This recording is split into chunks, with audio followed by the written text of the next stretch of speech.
Well, folks, have you ever been walking down the street minding your own business and suddenly there you saw it, a Kia, and you thought to yourself, I will steal that Kia.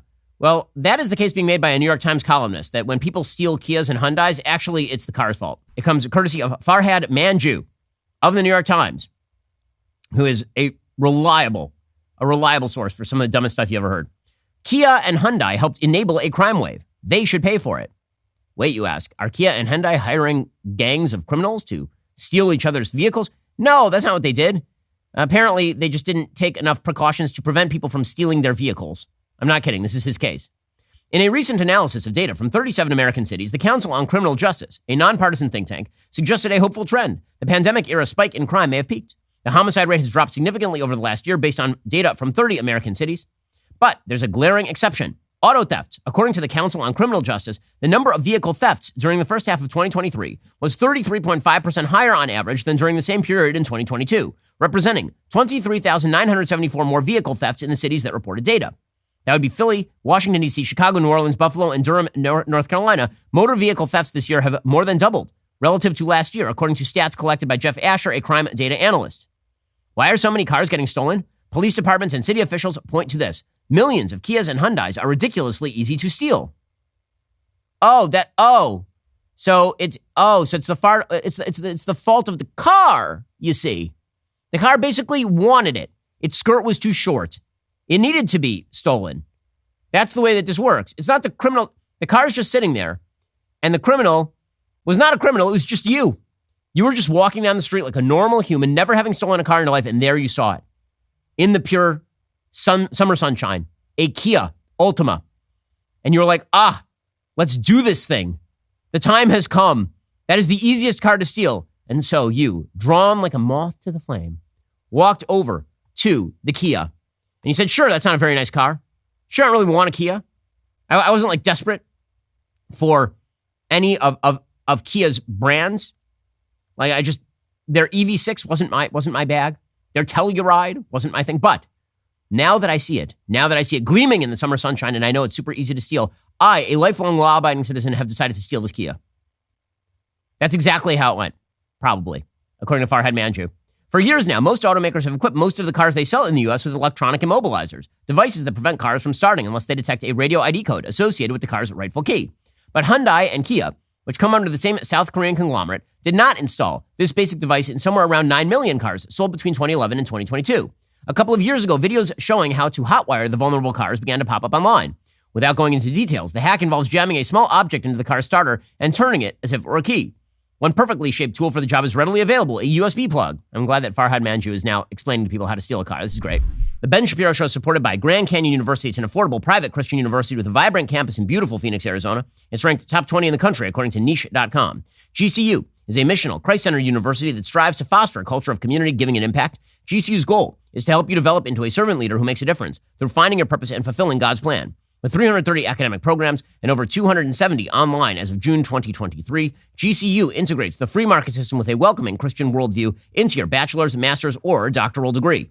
You'll have support from your own university counselor who takes a personalized approach to helping you achieve your goals. Find your purpose at GCU, Grand Canyon University, private, Christian, affordable. Visit gcu.edu today. Vladimir Putin called the U.S. dollar's drop in dominance objective and irreversible. Brazil, Russia, India, China, South Africa formally agreed to use local currencies in trade instead of the U.S. dollar. Well, that is not a shock. As the world becomes less global, as countries move away from the influence of the United States, they're going to break away from the U.S. dollar. How do you protect your own asset base? Well, it's one reason to diversify into a precious metal like gold. This is why Birch Gold is busier than ever. Investors and savers are looking to harness the power of physical gold held in a tax-sheltered IRA. I buy gold from Birch Gold, and I trust them to help me diversify my savings. You can protect your IRA or 401k by diversifying with gold from Birch Gold. As the U.S. dollar continues to receive pressure from foreign countries, digital currency, and central banks, arm yourself with the information you need on how to protect your savings. Text BEN to 989898. They'll send you a free info kit on gold with an A+ rating with the Better Business Bureau, thousands of happy customers, countless 5-star reviews. I trust Birch Gold to help you diversify into gold. If a central bank digital currency becomes reality, it'll be very nice to have some gold to depend upon. Again, text BEN to 989898 today. That's BEN to 989898. The resulting crime wave has clobbered American cities. We're hitting close to 6,000 cars that have been stolen this year alone, said Adrian Diaz, Seattle's police chief. More than a third of the cars stolen were Hyundais and Kias. And then there are the follow-on accidents. Stolen Kias and Hyundais have been involved in numerous deadly crashes, armed robbery sprees, and other crimes around the country. Whoa, I didn't expect that from the Kias and Hyundais. That's crazy. So basically, the Kias on their own were stolen. There was no one's to blame for this. It was their own fault because they're easy to steal. And then the Kia robbed a bank and went on an armed robbery spree, or shall we say a wheeled robbery spree, all by itself. Amazing stuff from the Kia. Wow, I can't believe they programmed these cars to perform armed robbery. Wild. Well, Seattle is one of several cities suing Kia and Hyundai. They make a compelling case, says Farhad Manju. The car makers should have known they were creating unsafe. Did you know that if you create a product and it is stolen, it is your fault it was stolen and you created an unsafe product because you knew it was probably going to be stolen? The costs of their decision have had far-reaching effects on public safety and city resources. There's no telling when thefts might abate. That is amazing. Farhad Manju laments. He says, it's difficult for cities to prove that the rise in thefts is primarily Kia and Hyundai's fault. Richard Rosenfeld, a criminologist who's one of the authors on the Council on Criminal Justice Analysis, told me motor vehicle theft is an under-researched phenomenon. But stats released by some of the worst affected cities strongly suggest thefts of Kias and Hyundais are a major part of the recent spike. There's a chance Kia and Hyundai will escape some of the blame for these thefts. There's a juicier target for politicians to go after: social media platforms, where the how-to videos have been circulating. This strikes me as a bizarre blame shifting. It's Kia and Hyundai, not TikTok, that sold theft-prone cars. Wait, why are we blaming TikTok?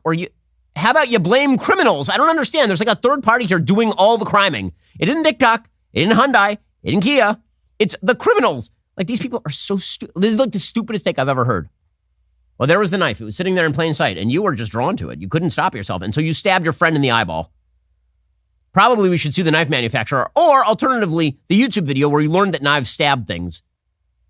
This is how dumb we have become. How about like some basic level of personal responsibility? Well, he can't say that because you know what this might require? More police, more active policing, more throwing criminals in the jail and leaving them in the jail. I know this is like super basic stuff, but not apparently to these morons. So slow clap for that genius take there. That is some strong stuff. Are you tired of the lies and the twists of the mainstream media talking points? Yeah, me too. Join me in my newest series, Fact, where I dismantle and bring truth to this tiring mainstream agenda.